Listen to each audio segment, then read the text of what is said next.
Scouting points are earned every week. Use all your points, as a portion of the remaining points will be lost when you advance the week.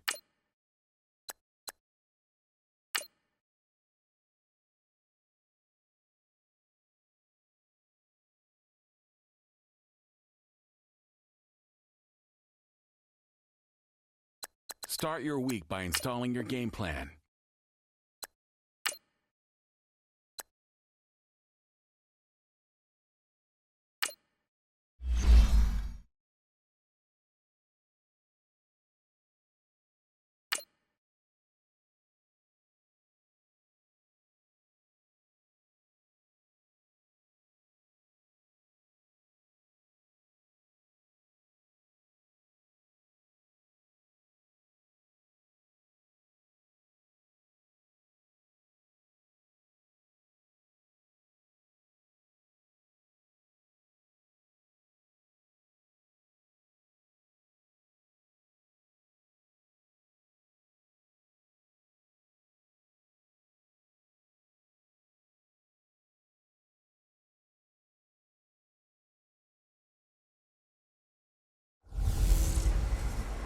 Matching hundreds. Well, it's the coach. This is the 2018 season, and you've got it tuned to EA Sports. Coming up, we'll see teams with a couple of running backs who each went over 100 yards a weekend ago.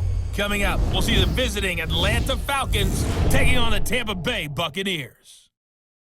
I'll be back with you again with scores around the league at halftime. But kickoff right around the corner. And standing by to call the action, here are Brandon Gardner and Charles Davis.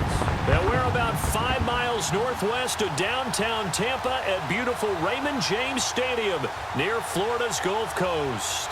Just a short time ago, the Buccaneers emerging from their tunnel to the roar of this frenzied crowd here in the Sunshine State. And we're in the big ship, and fittingly, everyone here ready to do battle as Tampa Bay gets ready to match up with the Atlanta Falcons.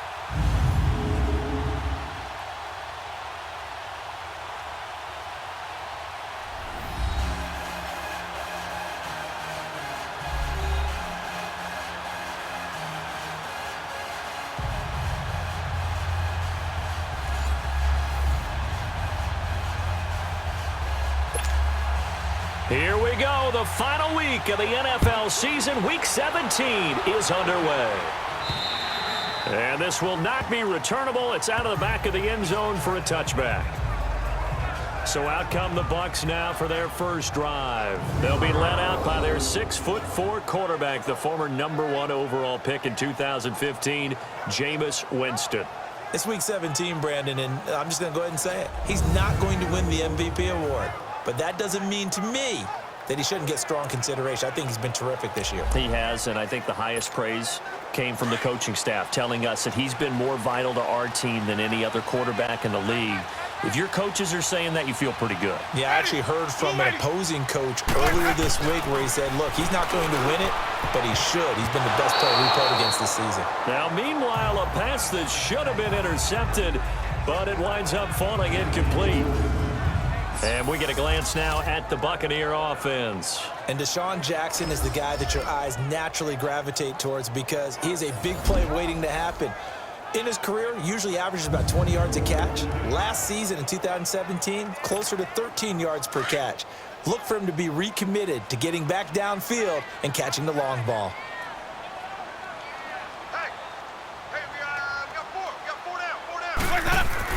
A second down throw for Winston. He's got the hook up here to Deshaun Jackson. And he'll get it up to the 33-yard line. 8 yards on the completion, but now they face third down. The goal for any offense versus a zone defense, find the holes where guys are available and put the ball on the receiver before any defender can step up and fill it. They did it well there. Perfectly executed crossing route. Ready. Blue ready. Winston on 3rd and 2. And this is caught by Jackson. And he's got the first down yardage before he's brought down at the 42. They get 9 out of that one, and as a result, the drive continues. And he's already got 2 catches on the opening drive. They know he's going to be a handful. And sometimes you game plan for that offensively. You want to make sure that guy touches the ball, and sometimes it just happens naturally. And then you change your game plan. When he has the hot hand, you keep going back to him because he's running routes with confidence as the game goes on. And they'll go with the ground attack here. And not much there at all. Maybe a yard up to the 43.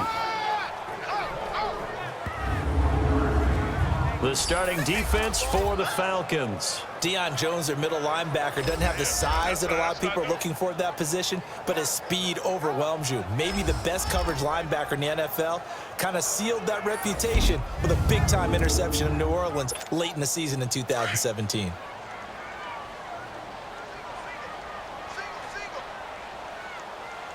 Let's go.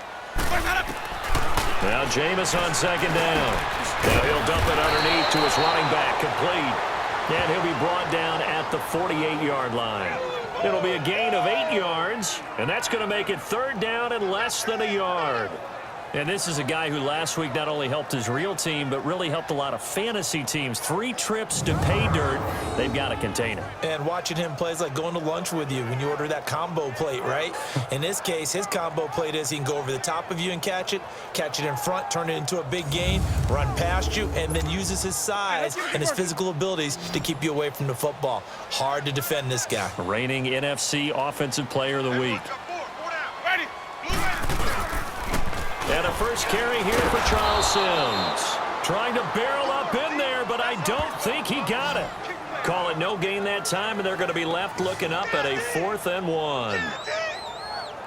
I know the scouting report on him is that he doesn't possess the eye discipline to be an elite linebacker, and what that means is his ability to read, react, and make a play. But on that one, he looked like one of those guys.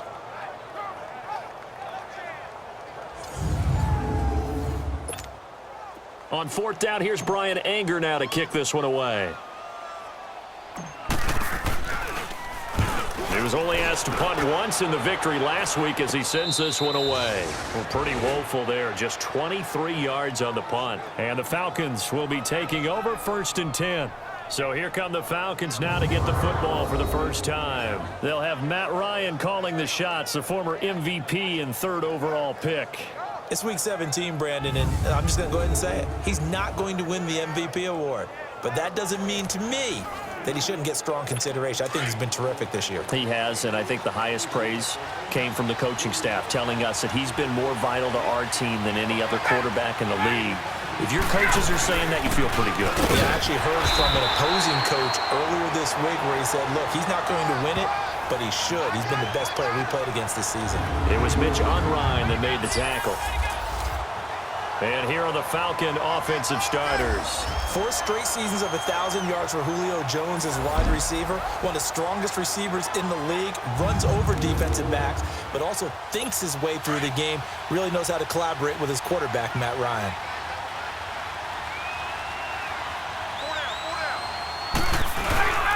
On 2nd down, Freeman. And that one blown up quickly as he's going to be stopped before he could even get started. That'll be a loss of a yard, and it leads to a 3rd down. Gerald McCoy is so slippery and elusive in the interior of the defense. I don't care who has the assignment to block him.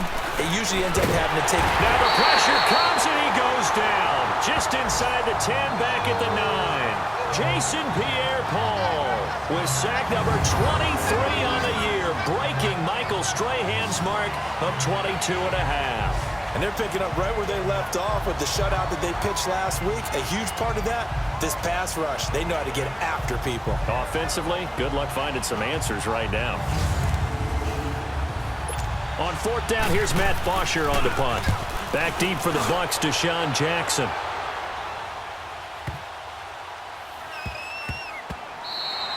And he couldn't get it to check up. That kicks all the way into the end zone for a touchback.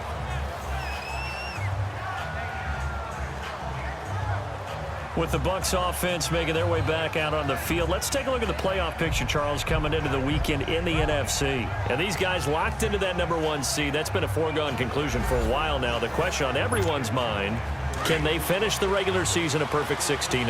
And it all comes back to philosophy of the organization, philosophy of the head coach, and, of course, the locker room itself. What do the players want to do? And I think what most teams would do in this situation is approach it, let's win every game, but let's be smart about doing it. So it doesn't mean that they're going to go all out if indeed they do need to rest a few people. Defensively here, you're facing a top 5 team in terms of points scored in the NFL. So when they're that high powered, you've got to find a way to hold them under 20, because to me, that's the magic number.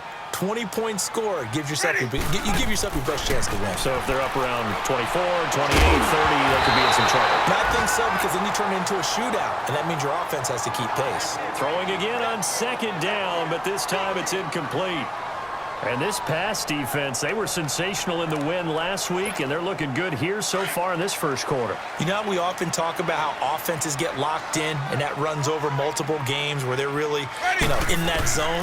Defenses can be the exact same way, and I think we're seeing an example of it here. Toward the sideline, he will have the first down. Good catch. He was able to keep the feet in bounds.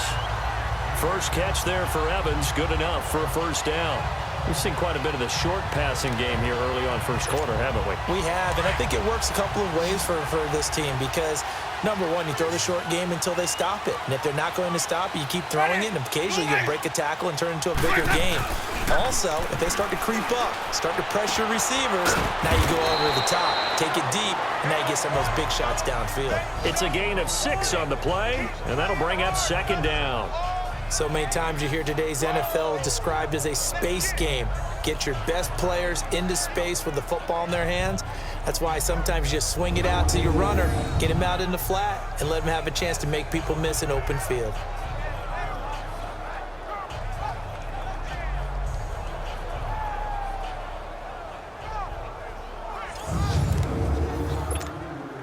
Six yards was the pickup on the last completion, so here's 2nd and 4. Ready, blue ready. And before they can run another play, the clock hits 000. And time is up on the first quarter. 0-0 our score. We'll return to Tampa after this message. You're watching the NFL on EA Sports. Back now with Charles Davis. I'm Brandon Gaudin. It's the Bucs in possession of the football as we begin the second quarter. They've got it 2nd and 4 to start things out. Ready, blue ready. Now Sims. And Hill running right through it. And taking it across midfield and inside the 45. And a nice carry there of 15 yards.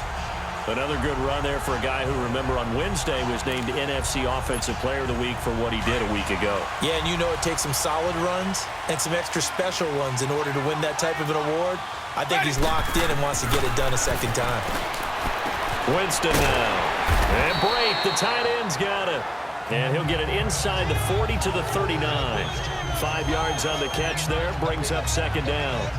Brandon, perfect defense in this situation would have meant that there was an incompletion that would have picked it off. Okay, so they gave up the completion. But I really enjoyed watching how the defense stayed in sync, stayed in great communication. And as he dragged across each zone, you see him pointing, communicating. There he is, and they passed him off to each defender. Ended up making a nice play, even though it was complete. Give him 10 yards on that one, and that'll earn him a fresh set of downs. Everyone's got to be able to catch the football. Doesn't matter what position you play, but if you're on offense, be aware a ball may come your way.